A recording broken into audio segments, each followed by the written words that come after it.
punyalah banyak flashlight aku review. Yang kali ni aku rasa paling pelik sekali. Assalamualaikum dan salam sejahtera geng. Selamat datang ke review sepintas bersama aku Badik. Di sini Kau Outdoor Tactical.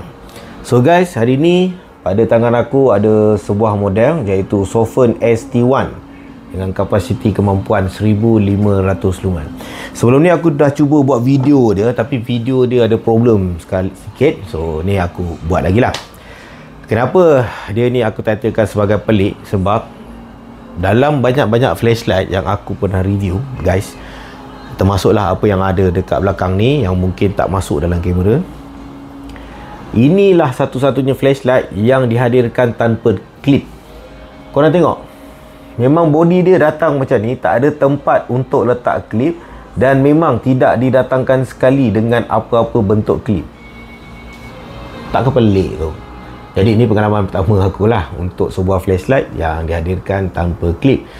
Aku ada juga tanya dekat online dan ada yang respon mengatakan dia ni datang dengan idea minimalis.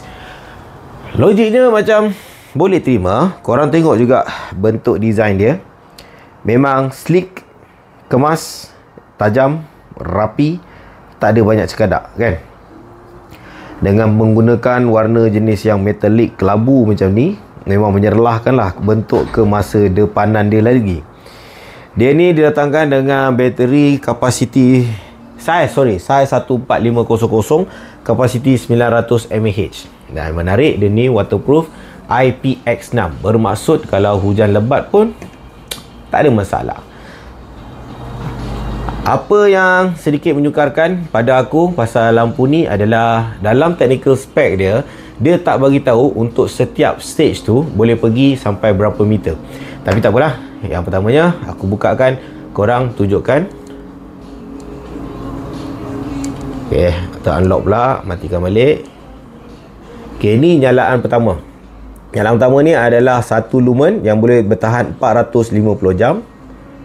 Nyalaan kedua 10 lumen 100 jam. Ketiga 350 lumen 3 jam setengah.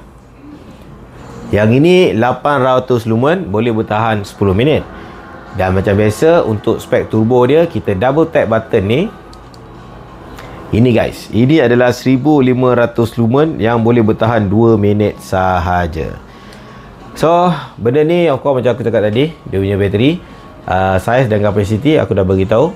Dia ni built-in bateri, tak boleh cabut punya bateri. Nak cas di belakang dia ni, kita kopek Type C, cucuk sini. So tu dia guys, review sepintas untuk Sofen ST1. Korang kalau ada pendapat, komen.